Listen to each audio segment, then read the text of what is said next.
Capítulo 19. O rabo córneo húngaro.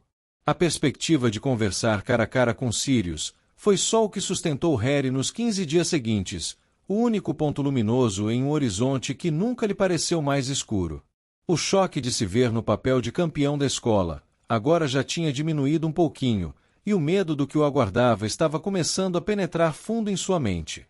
A primeira tarefa se aproximava. O garoto tinha a sensação de que ela estava de tocaia logo ali, como um monstro aterrorizante, barrando seu avanço.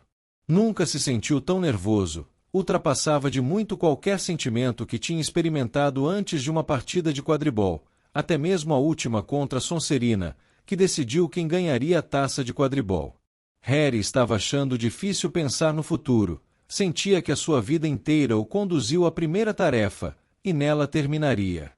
Assim sendo, não via como Sirius ia fazê-lo se sentir melhor com relação à realização de uma tarefa mágica difícil e perigosa, diante de centenas de pessoas, mas a simples visão de um rosto amigo já seria alguma coisa neste momento. Harry respondeu a Sirius, dizendo que estaria ao pé da lareira da sala comunal à hora que o padrinho sugeriu, e que ele e Hermione tinham passado muito tempo revendo planos para obrigar os retardatários a abandonar a sala na noite em questão. Na pior das hipóteses, iam detonar um pacote de bombas de bosta, mas esperavam não ter que recorrer a isso. Filchos esfolaria vivos. Entre mentes, a vida se tornou ainda pior para Harry, dentro dos limites do castelo, pois Rita Skeeter publicou seu artigo sobre o torneio Tribruxo, que afinal não foi tanto uma notícia sobre o torneio, mas uma versão da vida de Harry extremamente pitoresca. Quase toda a primeira página foi ocupada por uma foto de Harry. O artigo, que continuava nas páginas 2, 6 e 7, só falava no garoto. Os nomes dos campeões da Belgsbatons e Durstrang, errados, tinham sido espremidos na última linha do artigo, e Cedrico sequer foi mencionado. O artigo tinha saído havia 10 dias, e Harry ainda era assaltado por uma ardência de náusea e vergonha no estômago, todas as vezes que pensava nele. Rita Skeeter colocou em sua boca uma porção de coisas que ele sequer lembrava ter dito na vida, muito menos no armário de vassouras. Acho que herdo a minha força dos meus pais, sei que eles teriam muito orgulho de mim se me vissem agora. Às vezes à noite eu ainda choro a perda deles, não tenho vergonha de admitir. Sei que nada me acontecerá de mal durante o torneio, porque eles estarão me protegendo. Mas Rita fez mais do que transformar uns dele, em frases longas e piegas. Entrevistou outras pessoas para saber o que pensavam dele. Harry finalmente encontrou carinho em Hogwarts. Seu amigo íntimo, Colin Creevy, diz que o garoto raramente é visto sem a companhia de Hermione Granger, uma linda menina nascida trouxa, que como Harry, é uma das primeiras alunas da escola. Do momento em que o artigo apareceu, Harry teve que aturar colegas, principalmente os da Sonserina, que o citavam caçoando, quando ele passava. Quer um lencinho, Potter, caso comece a chorar na aula de transfiguração? Desde quando você é um dos primeiros alunos da escola, Potter? Ou será que a escola é uma escola que você e o Longbottom fundaram? Ei, Harry, olha! Verdade sim, Harry viu-se gritando, ao se virar no corredor, já cheio. Morri de chorar pela morte da minha mamãezinha. Estou indo chorar um pouco mais. Não, foi só que você deixou cair a pena. Era Cho. Harry sentiu o rosto corar. Certo. Desculpe, murmurou recebendo a pena. Boa sorte na terça-feira, disse a garota.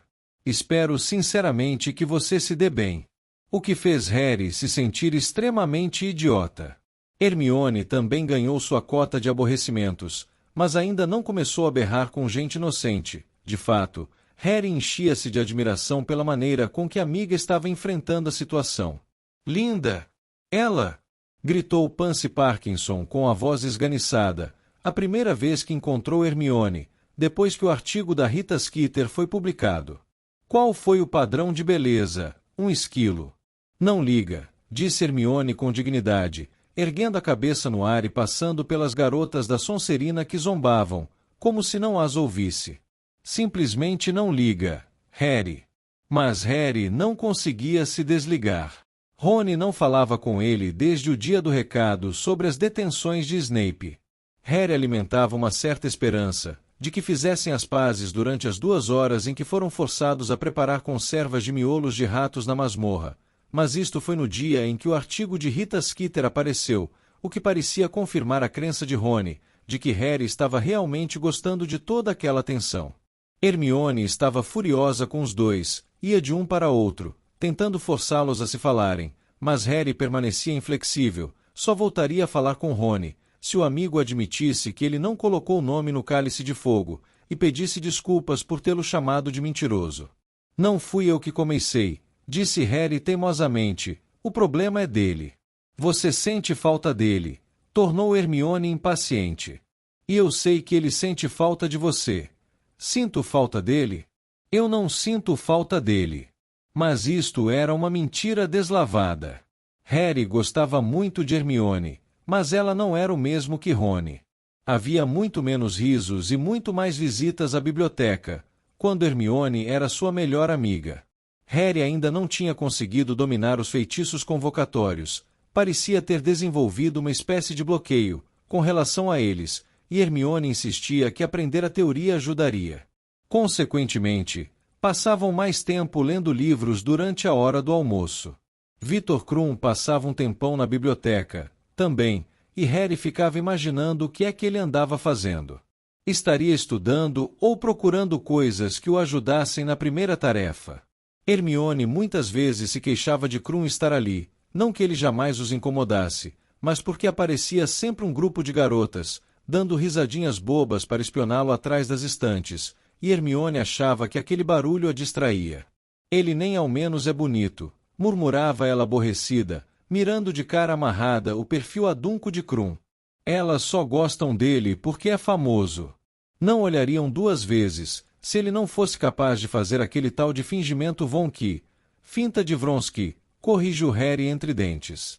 Sem contar que o garoto gostava que dissessem corretamente os termos do quadribol, sentia uma pontada só de imaginar a expressão de Rony, se ele pudesse ouvir Hermione falando de fingimento Von que.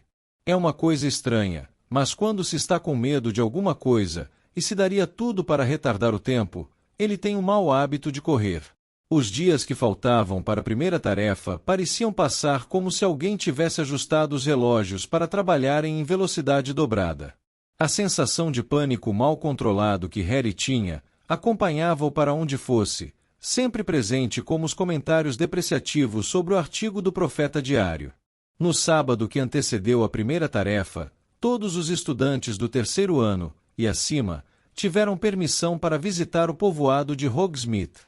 Hermione disse a Harry que lhe faria bem sair um pouco do castelo, e o garoto não precisou de muita persuasão. Mas e o Rony? Você não quer ir com ele? Ah, bem. Hermione ficou ligeiramente vermelha. Pensei que a gente podia se encontrar com ele no Três Vassouras. Não, disse Harry em tom definitivo. Harry, isso é tão bobo.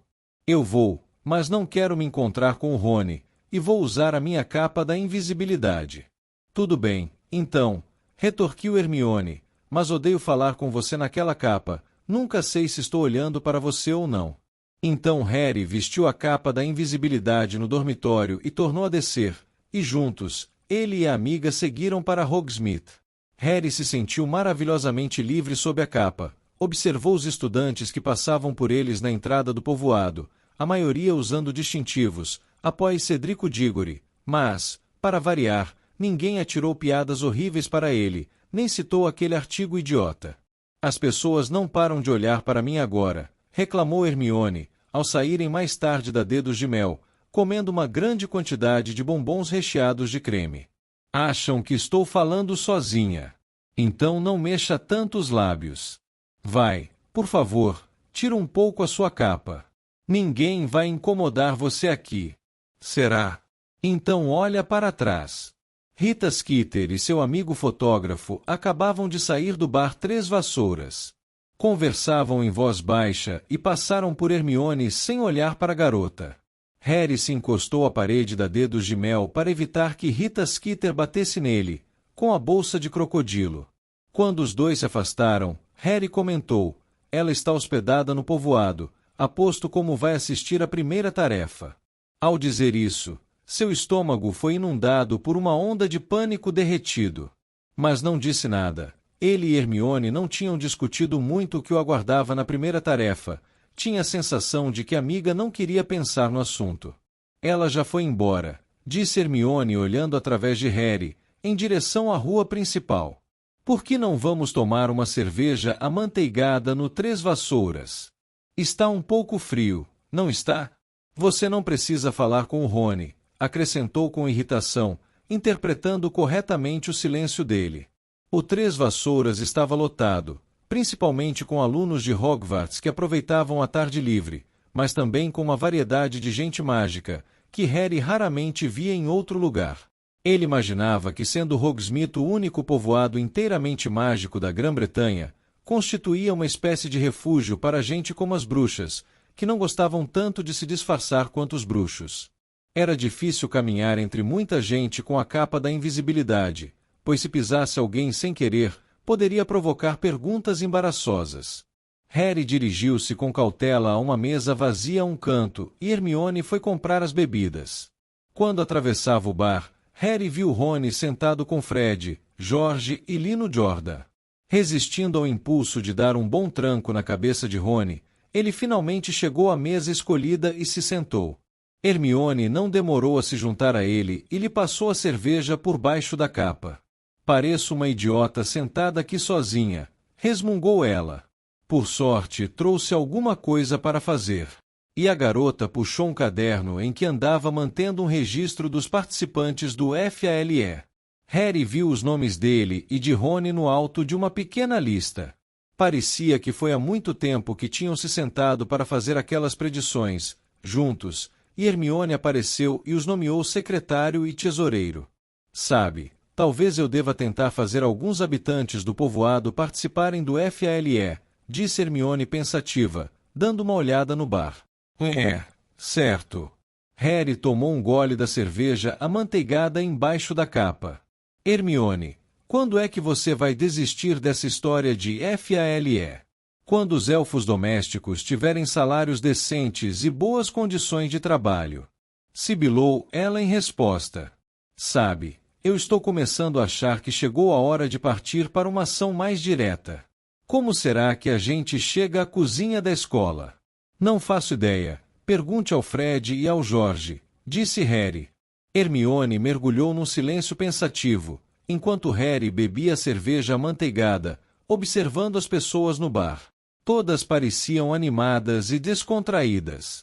Ernesto Macmillan e Anna Abbott trocavam figurinhas dos sapos de chocolate em uma mesa próxima, os dois usando os distintivos, após Cedrico Diggory nas capas. Perto da porta, Harry viu Cho e um grande grupo das colegas da Corvinal. Mas ela não usava o distintivo. Isto o animou um pouquinho. O que ele não daria para ser uma daquelas pessoas que riam e conversavam, sem nenhuma preocupação no mundo exceto o dever de casa. Imaginou como estaria se sentindo ali se o seu nome não tivesse sido escolhido pelo Cálice de Fogo. Primeiro, não estaria usando a capa da invisibilidade. Segundo, Rony estaria sentado com ele. Os três provavelmente estariam felizes, imaginando que tarefa mortalmente perigosa os campeões das escolas iriam enfrentar na terça-feira. Ele estaria realmente ansioso para chegar a hora de assistir ao que quer que fosse, torcendo por Cedrico com todos os outros, sentados são e salvo no alto das arquibancadas. Harry ficou imaginando como estariam se sentindo os outros campeões. Todas as vezes que via Cedrico ultimamente, o garoto estava cercado de admiradores e parecia nervoso, mas empolgado.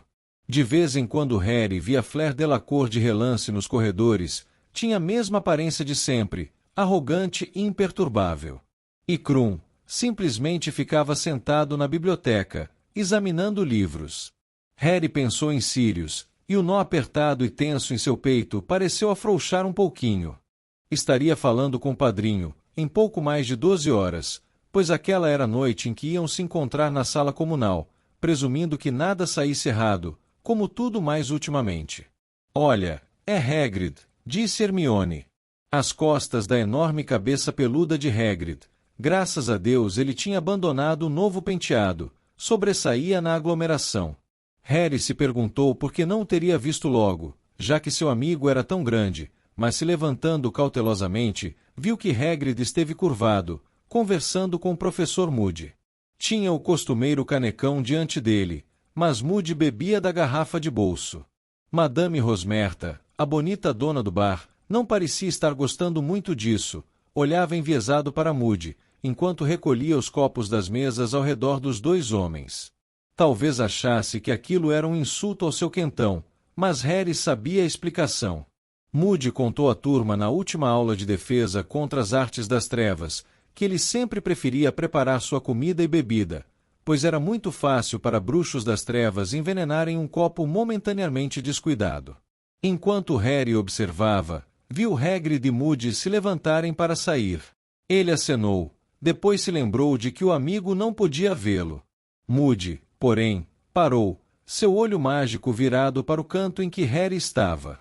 Ele deu um tapinha no meio das costas de Hagrid, não conseguindo alcançar seu ombro, murmurou alguma coisa, e em seguida, os dois tornaram a atravessar o bar em direção à mesa de Harry e Hermione. "Tudo bem, Hermione?" disse Hagrid em voz alta. "Olá", respondeu a garota sorrindo. Moody contornou a mesa mancando e se abaixou. Harry pensou que ele estava lendo o caderno do FLE, até ele murmurar, "Bela capa, Potter." Harry encarou-o espantado. O pedaço que faltava do nariz de Moody era particularmente visível a curta distância. Moody sorriu. "O seu olho. Quero dizer, o senhor pode." "Claro, ele vê através de capas da invisibilidade", disse Moody baixinho. "E, às vezes, isso me tem sido útil, pode acreditar." Hagrid estava sorrindo para Harry, também. Este sabia que o amigo não podia vê-lo, mas Moody obviamente disse a Hagrid que o garoto estava ali. Hagrid se abaixou sob o pretexto de ler o caderno do FLE também, e disse num sussurro tão baixo que somente Harry pôde ouvir. "Harry, me encontre hoje à meia-noite na minha cabana, use a capa." Erguendo-se, falou em voz alta, "Que bom ver você, Hermione." Piscou e saiu. Moody acompanhou-o. "Por que será que ele quer que eu vá encontrá-lo à meia-noite?" perguntou Harry muito surpreso. "Ele quer", disse Hermione, parecendo espantada. "Que será que ele está aprontando?" "Não sei se você deve ir, Harry." Ela espiou para os lados nervosamente e sibilou, "Talvez você se atrase para ver Sirius." Era verdade que descer pelos jardins à meia-noite até a casa de Hagrid significava voltar em cima da hora para o encontro com Sirius. Hermione sugeriu que ele mandasse Edviges a Hagrid, para dizer que não podia ir, sempre supondo que a coruja consentisse em levar o bilhete, é claro. Harry, porém, achou melhor ir ver rapidamente o que o amigo queria. Estava muito curioso com o que poderia ser. Hagrid nunca pedia a Harry para visitá-lo tão tarde da noite. Às 11h30 daquela noite, Harry, que fingiu ir se deitar mais cedo, jogou a capa da invisibilidade por cima do corpo e saiu sorrateiramente pela sala comunal. Ainda havia muitos colegas lá. Os irmãos Crive tinham conseguido pôr as mãos em uma pilha de distintivos, após Cedrico Diggory, e estavam tentando enfeitiçá-los para fazê-los dizer, ao invés, "Apoie Harry Potter." Até ali, porém, só tinham conseguido fazer os distintivos enguiçarem em "Potterfed." Harry passou por eles em direção ao buraco do retrato e esperou 1 minuto mais ou menos, de olho no relógio. Depois, Hermione abriu a mulher gorda pelo lado de fora conforme tinham planejado. Ele passou pela amiga murmurando obrigado, e saiu pelo castelo. Os jardins estavam muito escuros. Harry desceu os gramados em direção às luzes que brilhavam na cabana de Hagrid. O interior da enorme carruagem da Beaux-Batons também estava aceso. Harry podia ouvir Madame Maxime falando lá dentro, quando bateu na porta de Hagrid.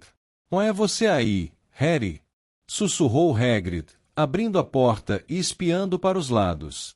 "Sou", disse Harry, entrando na cabana e tirando a capa de cima da cabeça. "Que é que está havendo?" "Tenho uma coisa para lhe mostrar." Havia um ar de enorme empolgação em Hagrid. Ele usava uma flor que lembrava uma alcachofra exagerada na botoeira. Parecia que tinha abandonado o uso da graxa de eixo, mas certamente tentou pentear os cabelos, dava para Harry ver os dentes partidos do pente presos neles. Que é que você vai me mostrar? Disse Harry cauteloso, se perguntando se os explosivins teriam posto ovos, ou se Hagrid teria conseguido comprar outro enorme cão de 3 cabeças, de algum estranho no bar. Venha comigo, fique quieto e coberto com a capa, disse Hagrid. Não vamos levar Canino, ele não vai gostar. Olhe, Hagrid, não posso demorar. Tenho que estar de volta no castelo, porque há 1 hora. Mas Hagrid não estava ouvindo, estava abrindo a porta da cabana e saindo. Harry correu para acompanhá-lo, mas descobriu, para sua grande surpresa, que Hagrid o levava para a carruagem da Beaux Batons. Hagrid que... Psiu, disse ele ao bater 3 vezes na porta com varinhas de ouro cruzadas. Madame Maxime abriu. Usava um chale de seda envolvendo os ombros maciços. Ela sorriu quando viu Hagrid. Ah, Hagrid, já está na hora. Bonsoir, disse Hagrid, sorrindo para ela, estendendo a mão para ajudá-la a descer os degraus dourados. Madame Maxime fechou a porta, Hagrid lhe ofereceu o braço, e os dois saíram contornando o picadeiro que guardava os gigantescos cavalos alados de Madame Maxime, e Harry, totalmente perplexo, correu para acompanhá-los. Será que Hagrid queria lhe mostrar Madame Maxime? Poderia vê-la quando quisesse. Ela não era exatamente uma pessoa que passasse despercebida. Mas parecia que Madame Maxime ia ter a mesma surpresa que Harry porque, passado algum tempo, ela disse em tom de brincadeira: Aonde é que você está me levando, Hagrid? Você vai gostar, disse Hagrid rouco. Vale a pena ver, confie em mim. Só que não pode sair por aí contando o que eu lhe mostrei, certo? Não era para ninguém saber. Claro que não, disse Madame Maxime, batendo as longas pestanas negras. E eles continuavam a caminhar, Harry cada vez mais irritado enquanto corria no encalço dos dois, consultando o relógio de vez em quando. Hagrid tinha algum plano biruta em mente, que talvez o fizesse perder o encontro com Sirius. Se não chegassem depressa onde iam, ele ia dar meia volta e rumar direto para o castelo, deixando Hagrid aproveitar o passeio ao luar com Madame Maxime. Mas então, quando tinham se distanciado tanto ao longo do perímetro da floresta, que o castelo e o lago desapareceram de vista, Harry ouviu alguma coisa. Havia homens gritando adiante, depois ouviram um rugido ensurdecedor, de rachar os tímpanos. Hagrid fez Madame Maxime dar a volta a um arvoredo e parou. Harry correu a se juntar aos dois. Por uma fração de segundo, achou que estava vendo fogueiras e homens que corriam em torno delas. Então seu queixo caiu. Dragões, 4 dragões adultos, enormes, de aspecto feroz, empinavam-se nas patas traseiras, dentro de um cercado feito com grossas pranchas de madeira, rugindo e bufando. Torrentes de fogo se erguiam 15 metros para o céu escuro, de suas bocas abertas e cheias de dentes, no alto de pescoços esticados. Havia um azul prateado, com chifres longos e pontiagudos, que rosnava para os bruxos no chão e tentava mordê-los. Outro de escamas lisas e verdes, que se contorcia, e batia as patas com toda a força. Um vermelho, com uma estranha franja de belas pontas de ouro ao redor do focinho, que soprava para o ar nuvens de fogo, em forma de cogumelo. E um último negro e gigantesco, mais parecido com um lagarto do que os demais, que era o mais próximo. No mínimo uns 30 bruxos, 7 ou 8 para cada dragão, tentavam controlá-los, puxando correntes presas a grossas tiras de couro em volta dos pescoços e das pernas dos bichos. Hipnotizado, Harry olhou bem para o alto e viu os olhos do dragão negro, com pupilas verticais como as de um gato, arregalados de medo ou de fúria, não saberia dizer qual. Fazia um barulho terrível, um uivo penetrante. Fique aí, Hagrid! Berrou um bruxo junto à cerca, puxando com força a corrente que segurava. Eles podem cuspir fogo a uma distância de 6 metros, sabe? Já vi este rabo córneo chegar a 12. Ele não é lindo? Perguntou Hagrid baixinho. Não adianta. Berrou outro bruxo. Feitiço estuporante quando eu contar 3. Harry viu cada um dos guardadores de dragões puxar a varinha. Estupore! Gritaram eles em uníssono, e os feitiços dispararam pela escuridão como foguetes chamejantes, explodindo em chuvas de estrelas sobre os couros escamosos dos dragões. Harry observou o mais próximo deles balançar nas pernas traseiras, as mandíbulas se escancararam em um súbito uivo silencioso, as narinas subitamente se apagaram, embora ainda fumegassem. Depois, muito lentamente, o bicho caiu. Várias toneladas de dragão negro, musculoso, coberto de escamas, desabaram no chão com um baque que, Harry poderia jurar, fez as árvores atrás dele estremecerem. Os guardadores de dragões baixaram as varinhas e avançaram até os bichos caídos, cada um destes do tamanho de um morro. Os bruxos se apressaram a esticar as correntes e a prendê-las firmemente em estacas de ferro, que eles enterraram bem fundo no chão, com suas varinhas. Quer dar uma olhada de perto? Hagrid perguntou empolgado a Madame Maxime. Os dois se aproximaram da cerca e Harry os acompanhou. O bruxo que alertou Hagrid para não se aproximar, se virou e Harry viu quem era, Carlinhos Weasley. Tudo bem, Hagrid? Ofegou ele, aproximando-se para falar. Devem estar ok agora. Demos a eles uma poção para dormir durante a viagem. Achei que seria melhor acordarem quando estivesse escuro e tranquilo, mas, como você viu, eles não ficaram felizes, não ficaram nada felizes. Que raças você tem aqui, Carlinhos? Perguntou Hagrid, examinando o dragão mais próximo, o negro, com uma atitude próxima à reverência. Os olhos do bicho ainda estavam ligeiramente abertos. Harry pôde ver um risco amarelo e brilhante sob a pálpebra enrugada e escura. É um rabo córneo húngaro, informou Carlinhos. Tem um verde galês comum lá adiante, o menor deles. Um focinho curto sueco, aquele cinza azulado, e o meteoro chinês, aquele outro vermelho.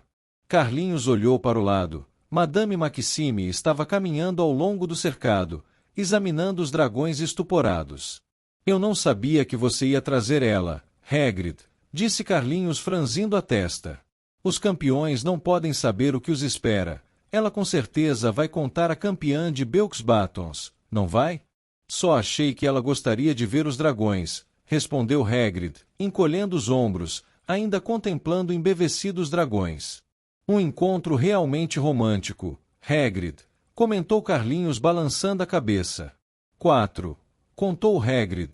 Então é um para cada campeão, é? Que é que eles vão ter de fazer? Lutar com eles. Só passar por eles, acho. Estaremos por perto se a coisa ficar feia, prontos para lançar feitiços de extinção. Pediram dragões em época de nidificação, não sei o porquê. Mas vou lhe dizer uma coisa, eu não invejo o campeão que pegar o rabo córneo, bicho feroz. A extremidade de trás é tão perigosa quanto a da frente. Olha lá. Carlinhos apontou para o rabo do dragão, e Harry viu que, a intervalos de uns poucos centímetros, havia chifrinhos compridos, cor de bronze. 5 dos colegas guardadores de Carlinhos cambaleavam até o rabo córneo naquele momento, transportando, juntos, uma ninhada de ovos em um cobertor. Depositaram sua carga cuidadosamente, do lado do rabo córneo. Hagrid deixou escapar um gemido de saudade. Eu contei todos, Hagrid, disse Carlinhos com severidade. Depois perguntou, como vai o Harry? Ótimo, respondeu Hagrid. Continuava a admirar os ovos. Faço votos de que continue ótimo depois de enfrentar esses bichos, disse Carlinhos muito sério, contemplando o cercado dos dragões. Não tive coragem de contar à mamãe qual vai ser a primeira tarefa dele. Ela já está tendo gatinhos por antecipação. Carlinhos imitou a voz ansiosa da mãe. Como eles puderam deixá-lo entrar nesse torneio? Ele é criança demais. Pensei que estivessem todos seguros. Pensei que ia haver um limite de idade. Ela está se acabando de chorar por causa daquele artigo do Profeta Diário. Ele ainda chora a perda dos pais. Ah, que Deus o abençoe, eu não sabia. Para Harry já era o bastante. Confiando que Hagrid não sentiria falta dele, com os dragões e Madame Maxime para ocupar sua atenção, ele se virou silenciosamente e começou a caminhar de volta ao castelo. Não sabia se estava, ou não, contente de ter visto o que o esperava. Talvez assim fosse melhor. O primeiro choque passava agora. Talvez se visse os dragões pela primeira vez na terça-feira, tivesse caído duro diante de toda a escola, mas quem sabe desmaiaria assim mesmo. Estaria armado com a varinha, que neste momento lhe parecia apenas uma ripinha de madeira, contra um dragão de 15 metros de altura, coberto de escamas e chifres, que cuspia fogo. E precisava passar pelo bicho, com todo mundo olhando. Como? Harry se apressou, contornando a orla da floresta. Tinha menos de 15 minutos para chegar à lareira e falar com Sirius, e não se lembrava de ter jamais sentido maior vontade de falar com alguém do que naquele momento, quando, sem aviso, bateu em alguma coisa muito sólida. Harry caiu de costas, os óculos tortos, apertando a capa em torno do corpo. Uma voz próxima exclamou: "Ai! Quem está aí?" Harry verificou depressa se a capa o cobria inteiramente e ficou imóvel, olhando espantado para a silhueta do bruxo com quem colidiu. Reconheceu a barbicha. Era Karkaroff. "Quem está aí?" tornou a perguntar Karkaroff, olhando muito desconfiado para os lados, no escuro. Harry continuou imóvel e calado. Passado pouco mais de um minuto, Karkaroff pareceu ter concluído que bateu em algum bicho. Olhava para baixo da cintura, como se esperasse ver um cachorro. Depois tornou a procurar, sorrateiramente, a sombra das árvores, e rumou para o local em que se encontravam os dragões. Muito lenta e cautelosamente, Harry se levantou e continuou seu caminho, o mais rápido que pôde, sem fazer muito barulho, correndo pela escuridão de volta a Hogwarts. Não tinha a menor dúvida do que Karkaroff ia fazer. Tinha saído escondido do navio, para tentar descobrir qual seria a primeira tarefa. Talvez até tivesse visto Hagrid e Madame Maxime, rumando para a floresta juntos. Não era nada difícil identificá-los à distância. E agora só o que Karkaroff precisava fazer era seguir o ruído das vozes e ele, tal como Madame Maxime, saberia o que aguardava os campeões. Pelo jeito, o único campeão que ia enfrentar o desconhecido na terça-feira era Cedrico. Harry alcançou o castelo, passou despercebido pelas portas de entrada e começou a subir os degraus de mármore. Estava muito ofegante, mas não se atrevia a diminuir o passo. Tinha menos de 5 minutos para chegar à lareira. "Asnice", ofegou ele para a mulher gorda, que tirava um cochilo na moldura do quadro que encobria o buraco. "Se você assim diz", murmurou ela sonolenta, sem abrir os olhos, e o quadro girou para frente para admitir o garoto. Harry entrou. A sala comunal estava deserta, e a julgar pelo fato de que tinha o cheiro de sempre, Hermione não precisou soltar nenhuma bomba de bosta para garantir que ele e Sirius tivessem alguma privacidade. Harry tirou a capa da invisibilidade e se largou em uma poltrona diante da lareira. A sala estava na penumbra e as chamas eram a única fonte de luz. Próximo, sobre uma mesa, os distintivos, Apoie Cedrico Diggory, que os Crive tinham tentado melhorar, brilhavam à claridade da lareira. Agora diziam: "Potter realmente fede." Harry tornou a voltar sua atenção para as chamas e levou um susto. A cabeça de Sirius flutuava sobre as chamas. Se Harry não tivesse visto o Sr. Diggory fazer exatamente o mesmo na cozinha dos Weasley, teria se apavorado. Em vez disso, seu rosto se iluminou. Com o primeiro sorriso que dava em dias, ele deixou a poltrona, foi se agachar diante da lareira e disse: "Sirius, como é que você vai indo?" Sirius tinha aparência diferente da que Harry se lembrava. Da outra vez, quando se despediram, o rosto do padrinho estava magérrimo e fundo, emoldurado por uma juba de cabelos compridos, negros e embaraçados. Mas seus cabelos estavam curtos e limpos agora, o rosto mais cheio, e ele parecia mais jovem, e mais semelhante à única fotografia que Harry tinha dele, e que foi tirada no casamento dos Potter. "Eu não sou importante. Como vai você?" perguntou Sirius sério. "Estou." Por um segundo, Harry tentou dizer ótimo, mas não conseguiu. Antes que pudesse se refrear, estava falando mais do que falou em dias. Que ninguém acreditava que não tinha se inscrito no torneio voluntariamente, que Rita Skeeter publicou mentiras sobre ele no Profeta Diário, que não podia andar pelos corredores sem caçoarem dele, e que seu amigo Rony não acreditava nele, e tinha ciúmes. E agora Hagrid acabou de me mostrar qual vai ser a primeira tarefa, e são dragões, Sirius, e estou perdido. terminou ele desesperado. Sirius observava o garoto com os olhos cheios de preocupação, que ainda conservavam a expressão que Azkaban lhes deu, aquela expressão fantasmagórica e mortiça. Deixou Harry terminar de falar sem interrupção, mas agora disse: dragões, a gente pode dar um jeito, Harry, mas falaremos disso em um minuto, não posso me demorar muito aqui. Arrombei uma casa de bruxos para usar a lareira, mas eles podem voltar a qualquer momento, tem coisas de que preciso alertá-lo. Quais? Perguntou Harry, sentindo seu ânimo afundar alguns pontos. Com certeza não poderia haver nada pior do que dragões à espera. Karkaroff, disse Sirius. Harry, ele era um dos comensais da morte. Você sabe o que é isso, não sabe? Sei, que? Ele foi apanhado, esteve em Azkaban comigo, mas foi libertado. Aposto o que quiser, que foi essa a razão de Dumbledore querer um auror em Hogwarts este ano, para ficar de olho nele. Moody foi quem pegou Karkaroff, foi o primeiro que trancafiou em Azkaban. Karkaroff foi libertado? Perguntou o garoto lentamente. Seu cérebro parecia estar lutando para absorver mais uma informação chocante. Por que foi que libertaram ele? Ele fez um acordo com o Ministério da Magia, disse Sirius amargurado. Ele fez uma declaração admitindo que errou e então revelou nomes, e mandou uma porção de outras pessoas para Azkaban em lugar dele. Ele não é muito popular por lá, isso eu posso afirmar. E desde que saiu, pelo que sei, tem ensinado artes das trevas a cada estudante que passa pela escola dele. Por isso tenha cuidado com o campeão de Durmstrang também. Ok, disse Harry devagar. Mas, você está dizendo que Karkaroff pôs meu nome no cálice? Porque se fez isso, ele é realmente um bom ator. Parecia furioso com o acontecido, queria me impedir de competir. Sabemos que ele é um bom ator, respondeu Sirius, porque convenceu o Ministério da Magia a libertá-lo, não é? Agora, tenho acompanhado o Profeta Diário, Harry. Você e o resto do mundo, disse o garoto com amargura.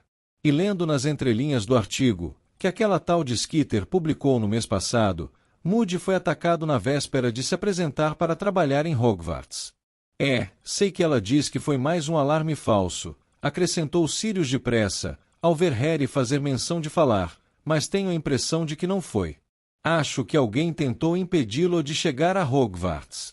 Acho que alguém sabia que seria muito mais difícil agir com ele por perto, e ninguém vai investigar muito. Olho tonto andou ouvindo estranhos, vezes demais. Mas isto não significa que tenha se tornado incapaz de identificar a coisa verdadeira. Moody foi o melhor auror que o Ministério já teve. Então, que é que você está me dizendo? Perguntou o garoto hesitante. Karkaroff vai tentar me matar. Mas, por quê? Sirius hesitou. Tenho ouvido coisas muito estranhas, disse pausadamente. Os comensais da morte parecem andar um pouco mais ativos do que o normal ultimamente. Mostraram-se publicamente na Copa Mundial de Quadribol, não foi? Alguém projetou a marca negra no céu, e além disso, você ouviu falar na bruxa do Ministério da Magia que está desaparecida? Berta Jorkins. Exatamente. Ela desapareceu na Albânia, e sem dúvida foi lá que diziam ter visto Voldemort pela última vez, e ela sabia que ia haver um torneio tribruxo, não é? Mas não é muito provável que ela tivesse dado de cara com Voldemort, ou é? Ouça, eu conheci Berta Jorkins, disse Sirius sério. Esteve em Hogwarts no meu tempo, alguns anos mais adiantada do que seu pai e eu. E era uma idiota, muito bisbilhoteira, mas completamente desmiolada. Não é uma boa combinação, Harry. Eu diria que ela poderia ser facilmente atraída para uma arapuca. Então Voldemort poderia ter descoberto tudo sobre o torneio? É isso que você quer dizer? Você acha que Karkaroff poderia estar aqui por ordem dele? Não sei, disse Sirius lentamente. Não sei. Karkaroff não me parece o tipo que voltaria para Voldemort, a não ser que soubesse que o Lorde teria poder suficiente para protegê-lo. Mas quem pôs o seu nome no Cálice de Fogo fez isso de caso pensado, e não posso deixar de achar que o torneio seria uma boa ocasião para atacar você e fazer parecer que foi um acidente. Até onde posso ver, parece um plano muito bom, disse Harry desolado. Só precisam sentar-se e esperar que os dragões façam o serviço por eles. Certo. Esses dragões, disse Sirius, falando agora muito rapidamente. Tem um jeito, Harry, não ceda à tentação de usar um feitiço estuporante. Os dragões são fortes, e têm demasiado poder mágico para serem nocauteados por um único feitiço. É preciso meia dúzia de bruxos para dominar um dragão. Eu sei, acabei de ver, disse Harry. Mas você pode dar conta sozinho, disse Sirius. Tem um jeito e só precisa de um feitiço simples. Basta. Mas Harry ergueu a mão para silenciá-lo. Seu coração disparou subitamente como se quisesse explodir. Ouviu passos que desciam a escada circular às costas dele. Vá, sibilou Sirius. Vá, tem alguém chegando. Harry levantou-se depressa, escondendo as chamas com o corpo. Se alguém visse o rosto de Sirius entre as paredes de Hogwarts, faria um estardalhaço dos diabos. O ministério seria chamado. Ele, Harry, seria interrogado sobre o paradeiro de Sirius. O garoto ouviu um estalido nas chamas atrás dele e soube que Sirius se foi. Observou a escada circular. Quem teria resolvido dar um passeio a 1h da manhã e impedido Sirius de lhe dizer como passar por um dragão? Era Rony, vestido com seu pijama marrom estampado de plumas. Ele parou de chofre ao ver Harry do lado oposto da sala e olhou para os lados. Com quem você estava falando? Perguntou. E isso é da sua conta? Rosnou Harry. Que é que você está fazendo aqui embaixo a essa hora da noite? Fiquei imaginando onde você... E parou, encolhendo os ombros. Nada, vou voltar para a cama. Achou que poderia vir bisbilhotar, não foi? Gritou Harry. Ele sabia que Rony sequer fazia ideia do que encontraria, sabia que não fez de propósito, mas não estava ligando. Naquele momento ele odiou tudo em Rony, até o pedaço de tornozelo que aparecia por baixo das calças do pijama. Sinto muito, disse Rony, ficando vermelho de raiva. Eu devia ter percebido que você não queria ser perturbado. Vou deixar você continuar praticando em paz para a próxima entrevista. Harry apanhou um dos distintivos, Potter realmente fede, da mesa e atirou com toda a força para o outro lado da sala.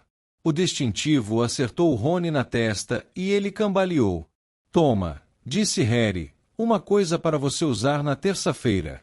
Quem sabe você até arranja uma cicatriz agora, se tiver sorte. É o que você quer, não é? E atravessou a sala decidido em direção à escada. De certa forma esperou que Rony o detivesse. Teria até gostado que ele lhe tivesse dado um soco. Mas ele ficou parado ali, naquele pijama demasiado pequeno, e Harry, tendo subido a escada furioso, ficou deitado na cama sem dormir, por muito tempo, mas não ouviu Rony vir se deitar.